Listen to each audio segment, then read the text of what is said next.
system. I took it very seriously. So that was Hillary Clinton with yet another explanation into the email scandal. She's had several versions of that, and there really isn't any disputing that. She said she thought the C's meant they were alphabetized, yet there was no A's and no B's. Her husband said she thought that the C's meant phone calls she had to make. So right now, we're learning that the Justice Department has cut a deal with the person who was responsible for deleting the Clinton email archives. They gave him immunity from prosecution.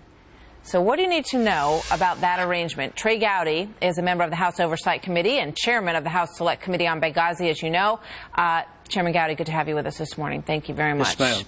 Thank All you. Right. So take us through this in terms of your understanding of this individual. We know Brian Pagliano, who set up the server in Chappaqua. We knew he got immunity. Now we know that the other guy who worked at Platte River Networks, which was this outside server company, completely outside of the United States government, he also got immunity. What's up with that? Well, it depends on what kind of immunity he got, Martha. There are two kinds of immunity. There's use immunity and there's transactional immunity. And if the FBI and the Department of Justice gave this witness transactional immunity, it is tantamount to giving the triggerman immunity in a robbery case. I was stunned when I read the New York Times article last night. And by the way, the same reporter who broke the article last night is the guy who broke the initial email story. So I'm inclined to believe it unless there's evidence to the contrary. But it looks like they gave immunity to the very person you would most want to prosecute, which is the person who destroyed official public records after there was a subpoena and after there was a preservation order. Yeah, so I mean, this is the Platte River Networks individual who claims that who told the FBI in February when they spoke to him that he didn't recall deleting anything. Then in May, he comes back, and we have a timeline we can put up on the screen on this. In May, he says, oh yeah, I did delete them. I did delete them. He says, in fact, I was told in 2014 that I should delete a whole bunch of stuff off of the server, the Clinton server, that we had, residency of, so to speak, and I forgot to do it. So then I went back and I deleted it all, and oops, it turns out that when I did delete it all, that was after there was a subpoena to retain everything. Is that your understanding? Yeah, the devil's in the chronology. You're exactly right. Keep in mind the story broke about her email, and then there was a preservation order, and then there was a subpoena, and then there was her press conference, which has been thoroughly and totally debunked. All of it was demonstrably false.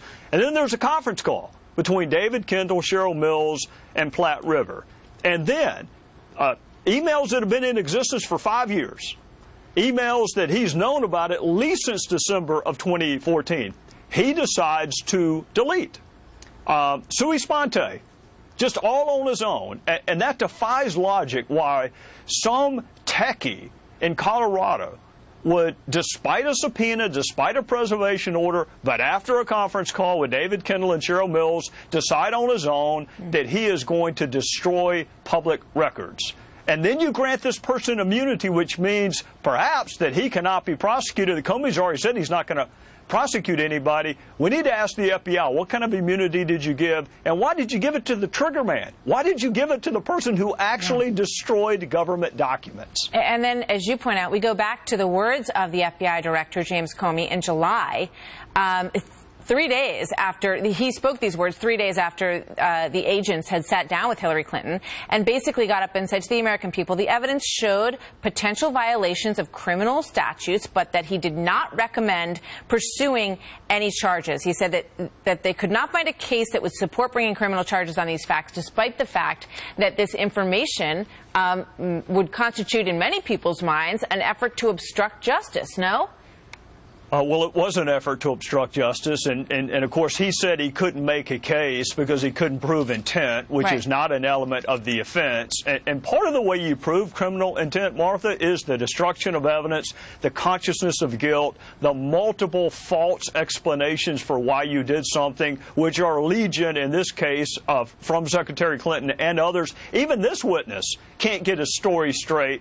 And these are the two people the FBI decides to give immunity to, Brian Pagliano and this guy at Platte River. If it happened, those are the two that you would want to prosecute. So you're giving immunity to the trigger people, and everybody goes free. So just to sort of remind people of some of the facts here, none of this would matter. If this were Hillary Clinton's just her personal email on here, and she had a server for some reason in Colorado, none of it would matter. But she made the decision as Secretary of State to commingle her work stuff with her personal stuff. So that now makes that Platte River server government property, correct?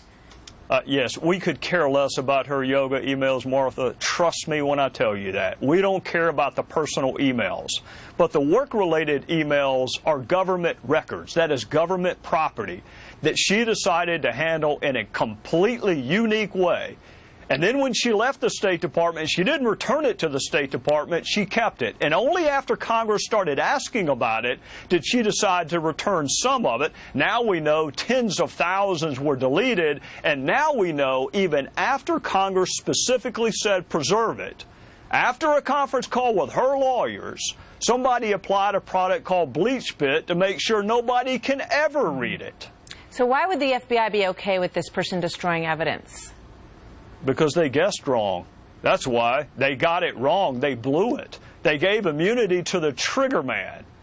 That's why those of us who used to do it for a living didn't like to give immunity. That's why you never heard me calling for giving Brian Pagliano immunity. You better be right on who the trigger person is. You better be right on who the culprit is if you're going to give transactional immunity.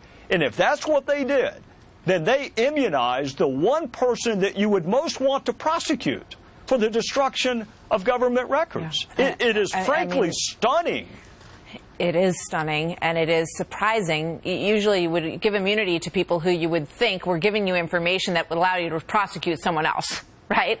But then once they decided that that wasn't going to happen, these guys got off scot-free. You don't give immunity, this is Prosecutor 101, you don't give immunity to the person who actually robbed the bank.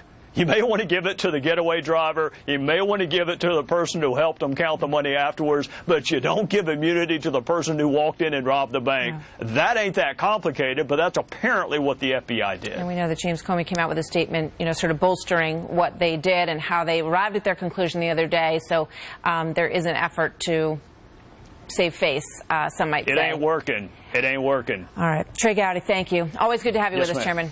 Have a good weekend. Yes, ma'am. You too. So then...